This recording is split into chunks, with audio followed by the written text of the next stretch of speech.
Bonjour à tous et bien de nouveau on se retrouve, ça faisait longtemps, entre confinés, j'espère que c'est pas trop dur, je vous souhaite un bon dimanche.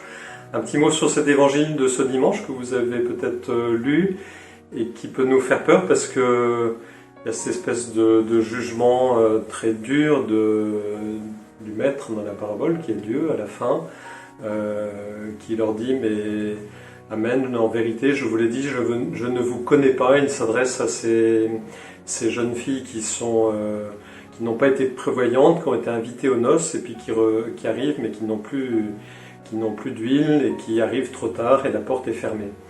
Et on pense à nous-mêmes bien sûr et on peut avoir peur en se disant mais qu'est-ce qui va nous arriver le jour du jugement ? Et en fait cette parole, il faut bien la comprendre parce que il me semble qu'elle éclaire tout le reste de l'évangile. Justement, si elles ne peuvent pas entrer, c'est parce qu'elles ne sont pas entrées dans cette intimité, dans cette relation amoureuse, aimante avec le Christ, et d'où la parole du Christ, « Je ne vous connais pas ». C'est-à-dire qu'elles sont loin de lui. Alors elles ont pu être peut-être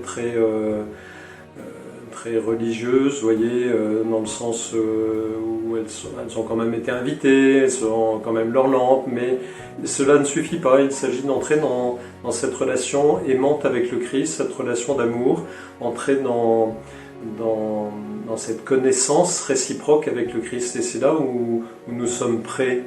Et c'est là où là-dessus que nous serons jugés finalement, non pas sur ce qu'on a fait, non pas sur ce qu'on a dit, non pas sur nos qualités, non pas d'abord sur nos vertus, même si elles sont importantes également, mais est-ce que j'aime Jésus, est-ce que je fais partie de ses intimes, de ses connaissances?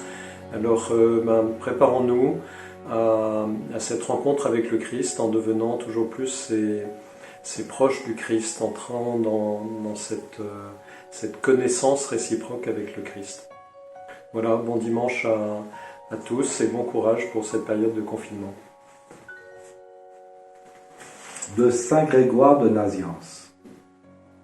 Car il n'a pas de place dans le ciel pour l'orgueilleux et l'insouciant, pour l'homme sans habit convenable, qui ne porte pas le vêtement de noces, même s'il s'est cru sur terre digne de la splendeur céleste et s'est introduit furtivement dans le groupe des fidèles en se berçant de faux espoirs. Frères et sœurs, j'aime bien ce que dit sœur Marie-Aimée Manchon.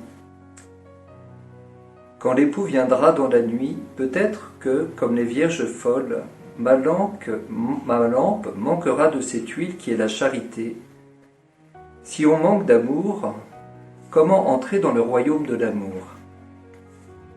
Mais moi, dit-elle, je ne serai pas partie, je ne serai pas allée en acheter je ne sais où en pleine nuit. Si on me dit que l'époux arrive, tant pis, j'y vais à la lumière des autres puisqu'elles en ont.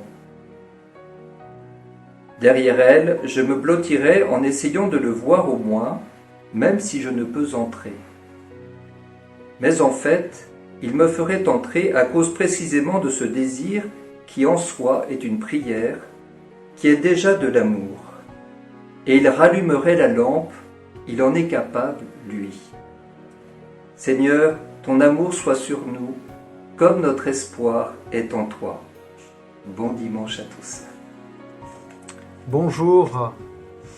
Aujourd'hui, l'évangile de ce dimanche nous parle des 10 jeunes filles qui sont en train d'attendre l'époux pour partir avec lui dans la salle des noces. Cet évangile nous place devant la venue du Seigneur. Nous sommes tournés d'ailleurs vers la fête du Christ roi, roi de l'univers. Et cet évangile donc nous place en face de cette venue comme si elle était imminente. Il nous faut être prêts, comme si c'était le dernier jour, comme si Jésus venait aujourd'hui dans ma vie me prendre. Et nous avons besoin de la lampe, c'est-à-dire que nous avons besoin pour avancer de notre foi, mais d'une lampe qui est remplie de l'huile de la charité. Il nous faut être clair, la foi sans la charité est une foi qui s'éteint, une foi qui se meurt, une foi qui étouffe, une foi qui n'est plus vivante. Alors, être prêt pour nous, c'est prier et c'est accomplir les œuvres de miséricorde que le Seigneur nous inspire. La foi inspire notre charité et notre charité permet à notre foi de se conserver et de grandir. Passez un très très bon dimanche. Au revoir. Bonjour à tous. Aujourd'hui, je ne vais pas vous commenter un passage de l'Évangile, mais de la deuxième lecture de Saint Paul apôtre aux Thessaloniciens. Saint Paul nous dit, ensuite il vient de parler du retour de Christ, nous les vivants, nous qui sommes encore là, nous serons emportés sur les nuées du ciel, en même temps qu'eux, à la rencontre du Seigneur. Donc, j'interprète ce texte de Saint Paul en disant que ceux qui seront encore vivants concrètement le jour du retour de Christ, eh bien, n'auront pas à passer par le passage de la mort. Et ça, pour moi, c'est une espérance, parce que c'est une espérance qui m'est personnelle, mais j'espère fermement être encore vivant lorsque le Christ reviendra. Les Juifs ont attendu 2000 ans l'avènement du Christ. Nous, ça fait plus de 2000 ans que nous attendons ce retour. Alors Seigneur, viens, je t'en prie, viens Seigneur.